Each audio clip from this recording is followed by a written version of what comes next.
चेतवते, त्याला जागृत करते. आणि ही जी प्रकृती आहे ही त्रिगुणात्मक आहे, ती मूळ प्रकृती आहे, ती मूलाधार अशी आहे.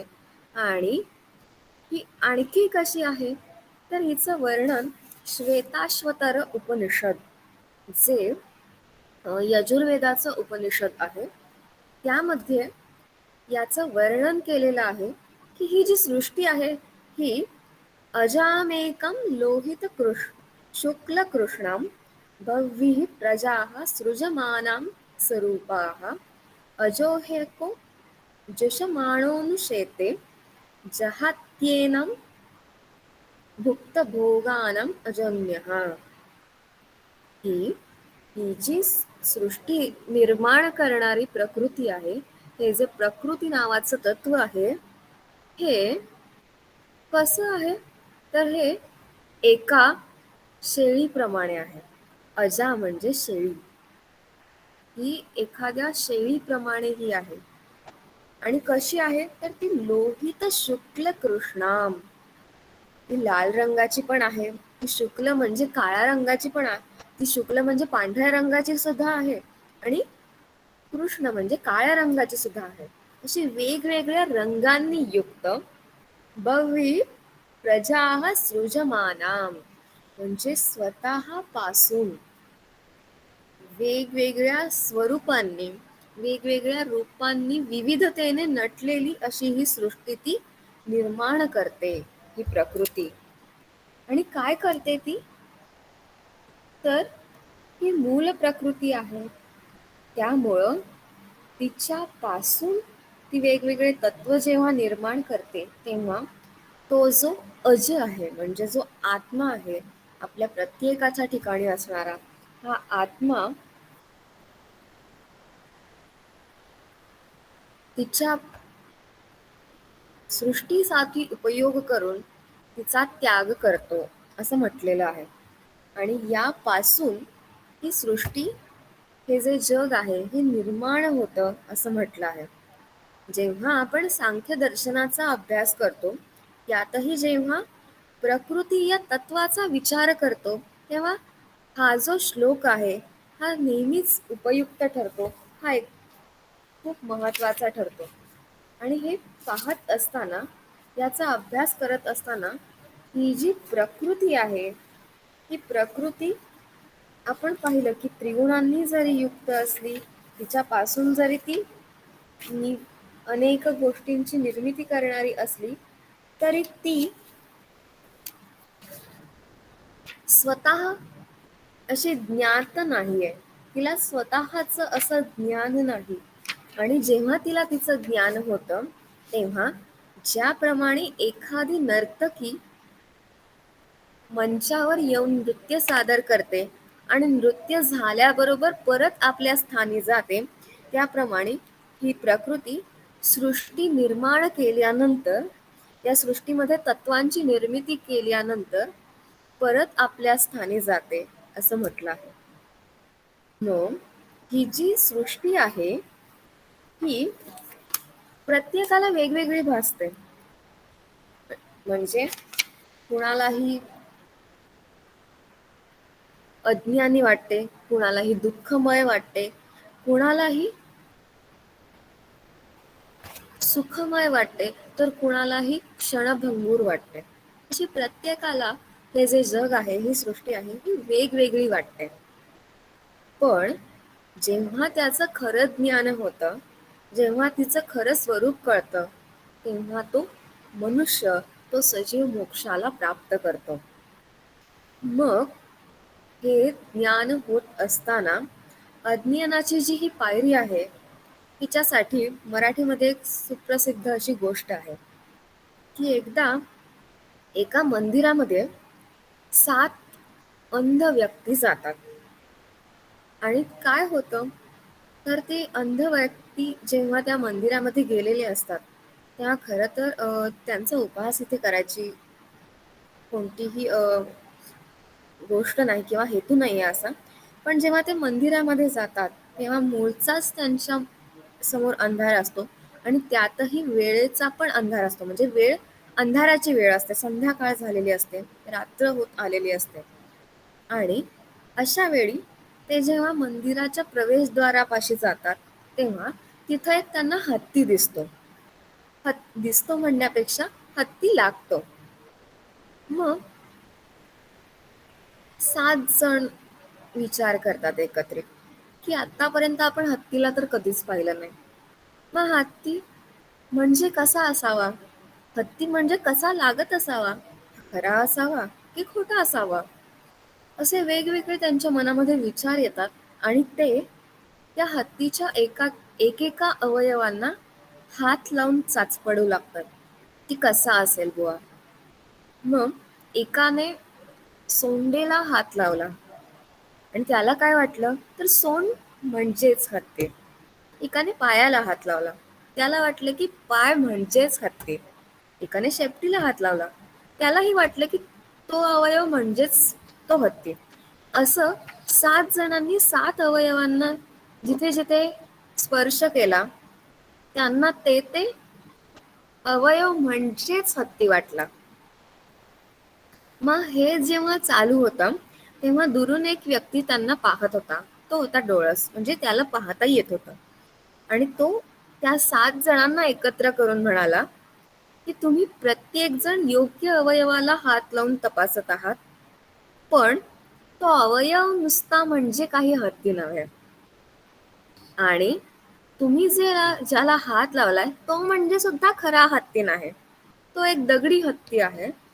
आणि तो जो तुम्ही अवयव लावत आहात तो त्या हत्तीच्या देहाचा, त्याच्या मूर्तीचा एक केवळ भाग आहे. तो भाग म्हणजे तो संपूर्ण हत्ती नव्हे. तुम्ही सगळ्यांनी मिळून, सगळ्या अवयवांचा मिळून तो हत्ती तयार होतो. आणि तो हत्ती एकत्रित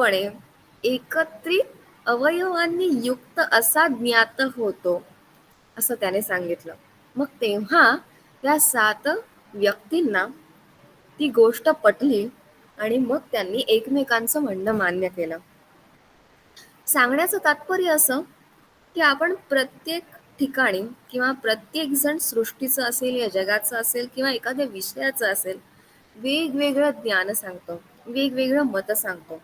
त्यात कुठेही वाद नसतो.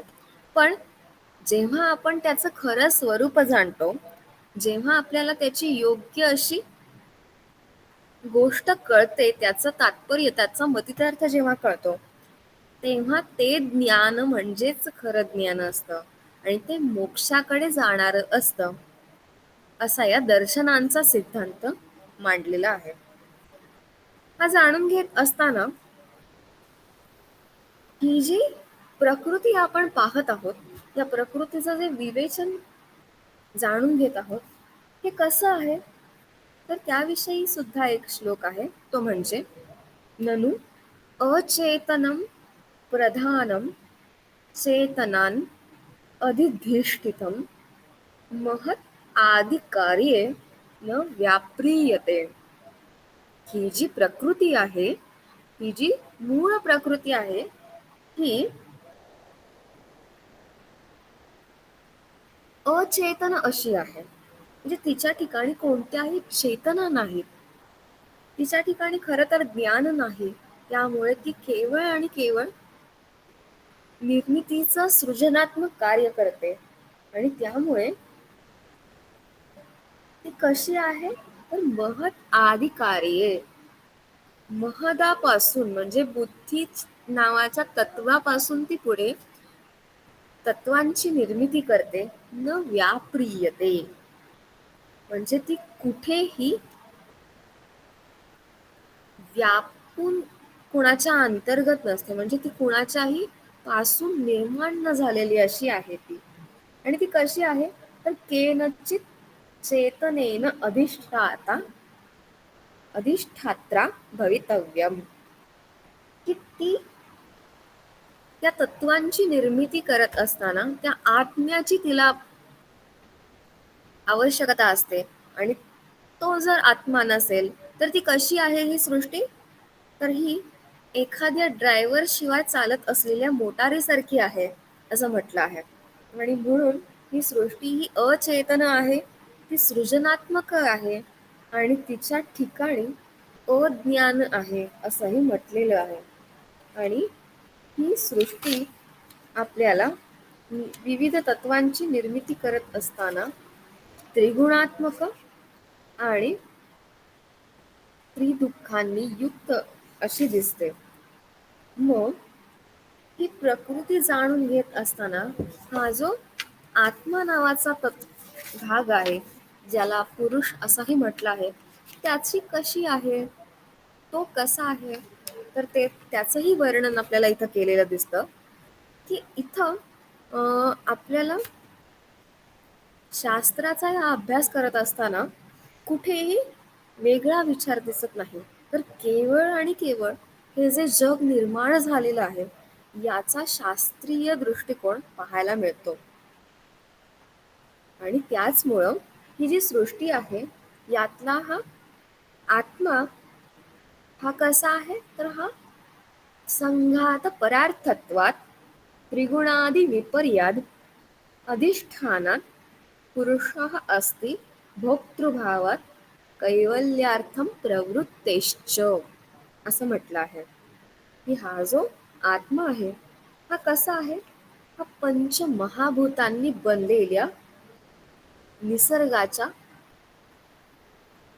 संघातापासून आहे. म्हणजे पंचमहाभूतांच्या संग्रहापासून, त्यांच्या एकत्रित येण्यापासून त्याचं शरीर बनलेलं आहे. मग हा विचार पाहत असताना आपल्याला भगवद्गीतेतला एक श्लोक नेहमीच आठवतो की नैनम छिंदन्ति शस्त्राणि नैनम दहति पावकः न चैनम क्लेदयन्त्यापो न शोषयति मारुतः.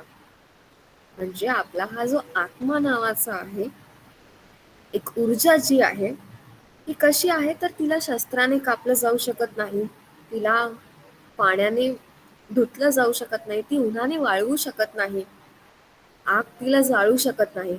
असा हा जो आत्मा आहे हा एक ना एक कोणतं ना कोणतं तरी शरीर देह धारण करतो आणि त्या देहाचा तो ज्ञान प्राप्तीसाठी, ज्ञान ग्रहण करण्यासाठी उपयोग करतो असं म्हटलं आहे.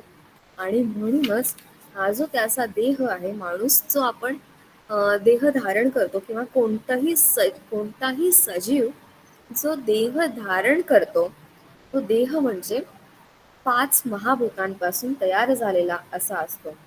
आणि हा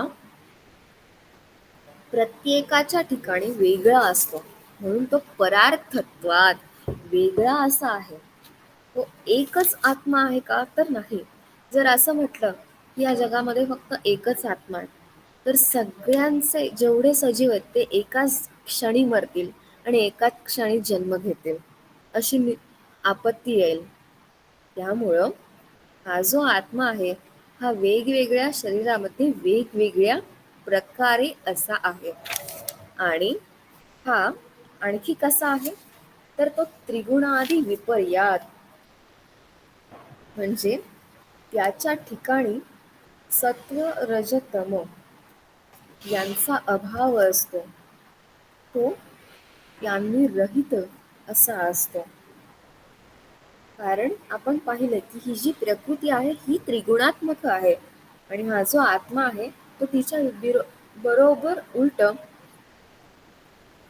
बरोबर विरुद्ध असा आहे. आणि त्याचमुळं या आत्म्याच्या ठिकाणी त्रिगुणांचा अभाव आहे आणि तो प्रकृतीचा केवळ उपयोग करतो आणि तिथून सृष्टीची निर्मिती करतो. आणि हे करत असताना हा जो आत्मा आहे याच्या ठिकाणी ज्ञान मिळतं, याच्या ठिकाणी ज्ञान होतं आणि हा आत्मा ज्ञानात्मक आहे, याच्या ठिकाणी ज्ञानाची निर्मिती होते, तिथं ज्ञान होतं आणि म्हणून त्याला मोक्ष मिळतो असं म्हटलं आहे. आणि म्हणूनच याचं वर्णन कैवल्यार्थम प्रवृत्ते असं केलं आहे.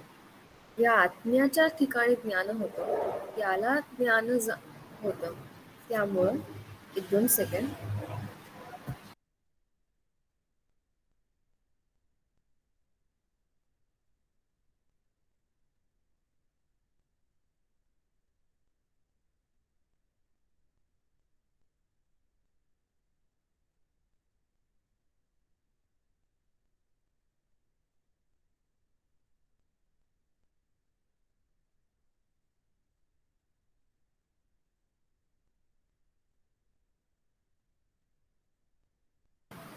एक 2 मिनिटामध्ये आपण वर्ग कंटिन्यू करत आहोत. एक 2च मिनिटांचा ब्रेक घेऊया. ठीक आहे.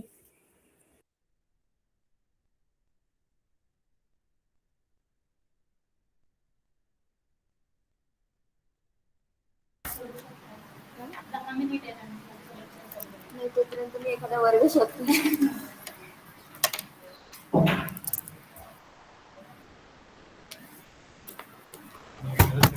नाही नाही थँक्यू. मी ठेवते वर्ग शोधायचा ऍक्च्युली. थँक्यू.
आवाज येत आहे का?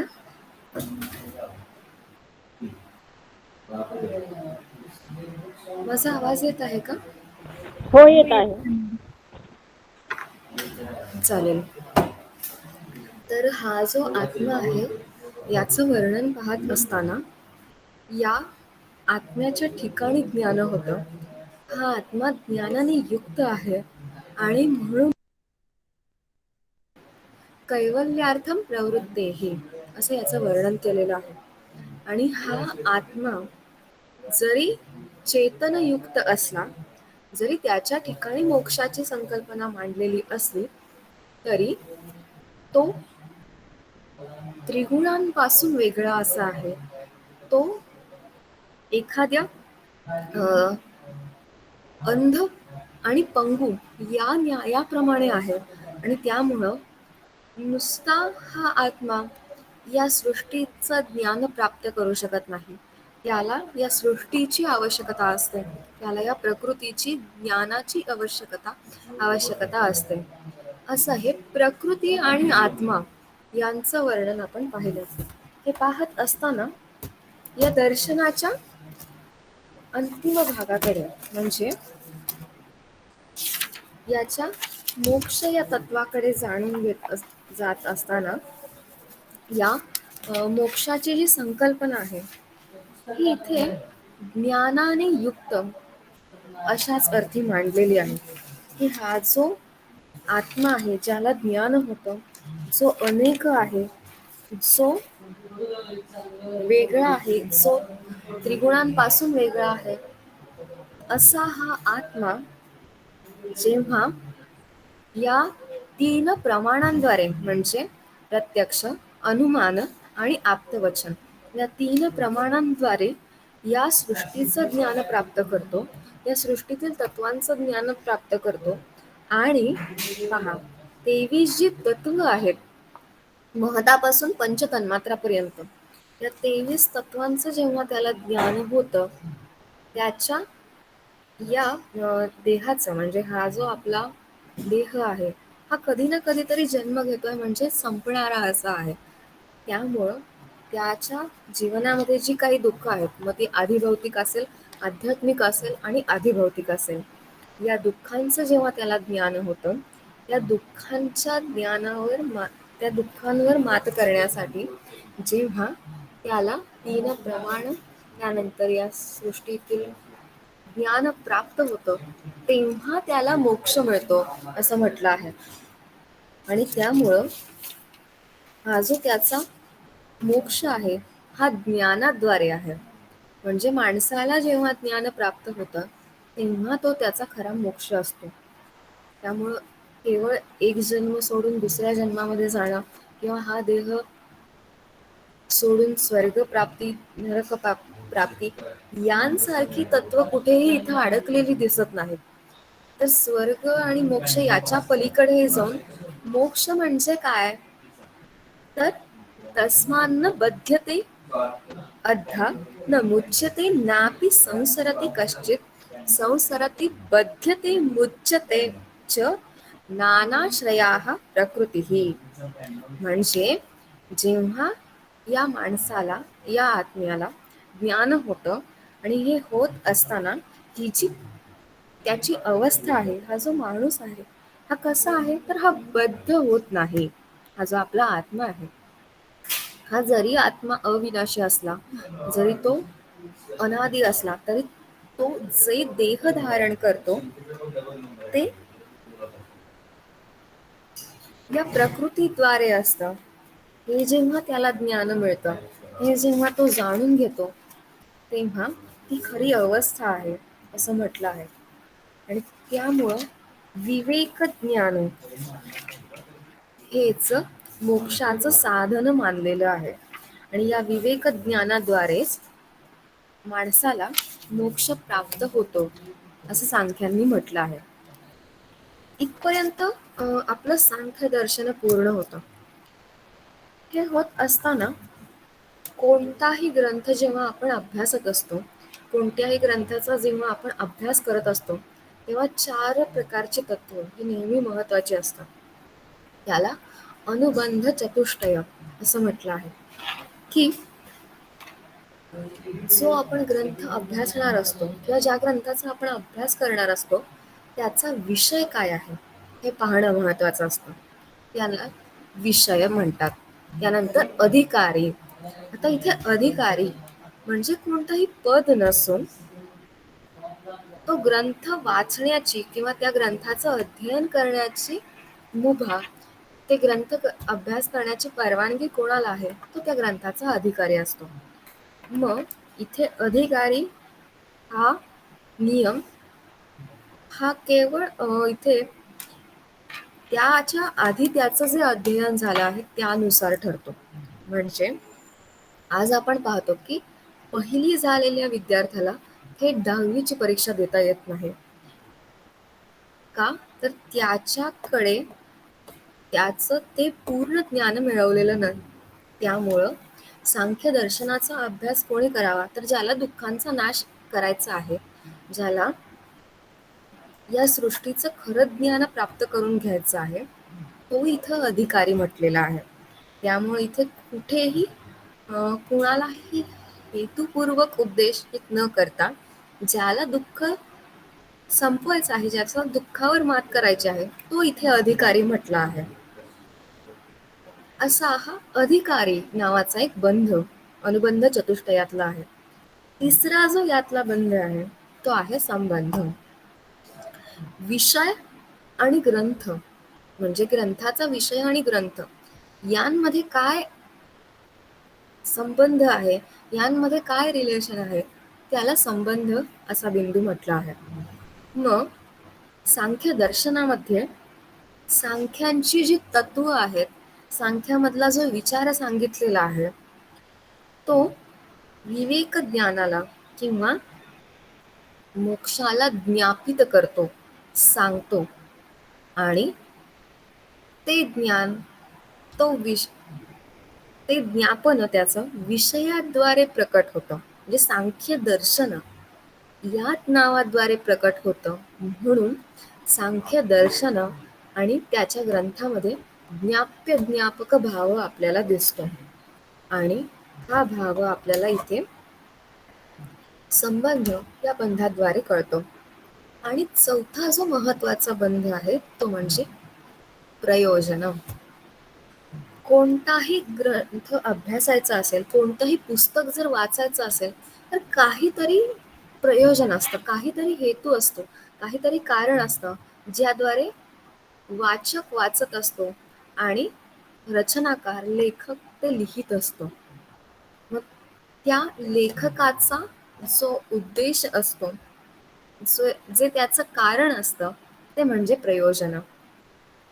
त्रिविध दुःखांचा नाश हा सांख्य दर्शनाचा हेतू आहे, हे त्याचं प्रयोजन आहे आणि याद्वारेच या सांख्य दर्शनाची निर्मिती रचना झालेली आपल्याला दिसते. असे हे विषय, अधिकारी, संबंध आणि प्रयोजन हे चार बिंदू, हे चार बंध अनुबंध चतुष्टयामध्ये आपल्याला दिसतात. आणि यांचा अभ्यास करून, यांना जाणूनच कोणत्याही दर्शनाची, कोणत्याही ग्रंथांची रचना होत असते, त्याचा अभ्यास होत असतो. हे जाणून घेत असताना हा जो ग्रंथ आहे किंवा हे जे दर्शन आहे ते आपण पाहिलं की 3 प्रमाणांनी युक्त आहे. कोणकोणती प्रमाण आहेत तर प्रत्यक्ष, अनुमान आणि आप्तवचन. या तीन प्रमाणांमध्ये आपण यांची चर्चा केली, यांचा परिचय पाहिला. पण यातील जे अनुमान प्रमाण आहेत त्याचेही 3 प्रकार केलेले आपल्याला दिसतात. ते 3 प्रकार म्हणजे पूर्ववत, शेषवत आणि सामान्यतो दृष्ट अशी 3 प्रकारे आपल्याला या जगामध्ये, या सृष्टीमध्ये कोणत्याही घटनेचा, कोणत्याही गोष्टीचा तर्क करता येतो. तर्क करता येतो म्हणजे त्याच्यावर विचार करून आपल्याला त्याचं योग्य ज्ञान प्राप्त करता येतं. मग यातला जो पहिला अनुमानाचा भाग आहे तो म्हणजे पूर्ववत. एखादी घटना घडण्यापूर्वी पहा, एखादी घटना असेल, एखादी गोष्ट असेल, ती घडण्यापूर्वी कारणावरून कार्याचा जो तर्क केला जातो, जे अनुमान केलं जातं, जो अंदाज बांधला जातो त्याला पूर्ववत असं म्हणतात. मग उदाहरण आपण पाहूयात की आकाशामध्ये खूप काळे ढग जर जमले असतील तर आपण म्हणतो की पाऊस पडणार आहे. म्हणजे या ठिकाणी काय झालं तर आकाशात ते ढग जमा झाले आहेत, आकाशात ते ढग जमले आहेत, हे कारण आहे आणि त्यावरून पाऊस पडणे हे कार्य घडत आहे. आणि म्हणून इथे कारणावरून कार्याची प्रतीती केली आहे, कारणावरून कार्याचा अनुमान केलेला आहे, म्हणून याला पूर्ववत अनुमान असं म्हटलं आहे. दुसरं जे आहे ते आहे शेषवत. कार्यावरून कारणाचं जे अनुमान केलं जातं, त्याचा जो तर्क केला जातो त्याला म्हणतात शेषवत. मग एखादी गोष्ट बनत असताना, म्हणजे एखादा माठ आपण जर विकत घेतला किंवा एखादा घडा विकत घेतला आणि त्याला हात लावल्याबरोबर तो लगेच जर तुटला तर आपण म्हणतो की हा नीट भाजला गेला नसेल म्हणून तुटला. कुंभाराकडून जेव्हा मडकं नीट भाजलं जात नाही तेव्हाच ते फुटतं. त्यामुळं त्याच्या फुटण्यावरून त्याच्या कारणाचा म्हणजे भाजण्याचा जो तर्क केला जातो, जे अनुमान केलं जातं त्याला म्हणतात शेषवत. शेषवत अनुमान हे नेहमी कार्यावरून कारणाची अंदाज करत असतं, त्याचा तर्क करत असतं. आणि तिसरं जे अनुमान आहे ते म्हणजे सामान्यतो दृष्ट. म्हणजे जेव्हा कारण आणि कार्य या दोन्हींच्या शिवाय पहा, कारण आणि कार्य या दोन्हींच्या शिवाय जेव्हा एखादा तर्क केला जातो, जेव्हा एखादा अंदाज बांधला जातो, ते जे ज्ञान आहे त्याला म्हणतात सामान्यतो दृष्ट. मग याचं उदाहरण आपण अनेकदा पाहिलं की आपण सगळ्यांनीच चीनची भिंत पाहिली आहे का? तर टीव्ही मध्ये पाहिली असेल, कुठेतरी मोबाईलमध्ये पाहिली असेल, पण प्रत्यक्ष खूप कमी जणांनी पाहिली असेल किंवा पाहिली पण नसेल. मग जेव्हा आपण ही प्रत्यक्ष पाहिली नाही, तेव्हा आपण असं म्हणतो का की आम्ही पाहिली नाही म्हणजे ती नाही? तर असं नाही. की ज्या गोष्टी आपण प्रत्यक्ष ज्ञानाने पाहू शकत नाही, जाणू शकत नाही, पण त्यांचं ज्ञान होतं, ती गोष्ट खरी असते. हे जे आपल्याला तर्क करता येतं, हा जो आपण तर्क करतो, यालाच सामान्यतो दृष्ट असं म्हणतात. आणि अशा 3 प्रकारे म्हणजे पूर्ववत, शेषवत आणि सामान्यतो दृष्ट या 3 प्रकारे या अनुमानाचा अभ्यास आपल्याला करता येतो. आणि याद्वारेच आपण या सृष्टीतील 25 जी तत्वांची चर्चा केली त्यांचा अभ्यास करू शकतो. पर्यंत आज आपण सांख्य दर्शनाचा हा भाग पूर्ण केला. यामध्ये आपण काय काय पाहिलं तर थोडक्यात उजळणी करूयात. आपण सुरुवातीला सांख्य म्हणजे काय, सांख्य शब्दाची व्युत्पत्ती काय आहे, हा शब्द तयार कसा झाला हे पाहिलं. त्यानंतर या दर्शनाची जी प्रवर्तकांची रचना आहे किंवा याचे प्रवर्तक कोण आहेत, कपिल मुनी, त्यांची आपण चर्चा केली. आणि त्यानंतर या दर्शनाचा अभ्यास करताना यामध्ये कोणती कोणती चर्चा केली आहे, यामध्ये कोणते महत्त्वाचे बिंदू आहेत हे पाहिल्यानंतर आपण यातल्या 25 तत्वांची चर्चा केली. आणि त्यानंतर या 25 तत्वांचा अभ्यास करताना जी 3 प्रमाण आहेत, 3 दुःख आहेत, ती पाहिली. आणि ती पाहत असताना मग या सृष्टीतली जी प्रकृती आहे, विकृती आहे आणि आत्मा आहे, यांची आपण उजळणी केली, यांचा आपण अभ्यास केला. आणि हा करत असताना प्रकृती आणि आत्मा यांचं आपण सविस्तर वर्णन पाहिलं. आणि शेवटी या आत्म्याच्या ठिकाणी जे ज्ञान मिळतं, जे ज्ञान होतं, त्याच्याद्वारे जो मोक्ष प्रदान होतो, जो मोक्ष मिळतो, त्याचं वर्णन आपण पाहिलं. आणि अंताकडे म्हणजे शेवटी आपण पुन्हा एकदा या 3 प्रमाणांमधील अनुमानाची चर्चा केली. इथून आपण इतिपासून अथपासून इतिपर्यंत या सांख्य दर्शनाचा विस्तार पाहिला. इथपर्यंत जर कोणाची शंका असेल तर जरूर विचारा. नाही आहे मॅडम. कोणाची काही शंका? चालेल, नाही. चालेल. धन्यवाद. मॅडम, यदि शंका अस्ति चेत् कृपया पृच्छतु. आम्, पृच्छतु. आमाम्. मंगळवारची तासाचं रेकॉर्डिंग पाठवा ना. हो, मी पाठवलं आहे मॅडम. मी ते YouTubeवर हां. अपलोड केलं आहे. ती लिंक पाठवली आहे हो. मॅडम. बरं बरं, बघते मॅडम. हो, चालेल, चालेल. तर्हि अद्य वयं विरमामः. धन्यवादाः. पुनर्मिलामः. धन्यवाद. स्वागतं, सर्वेषां स्वागतम्.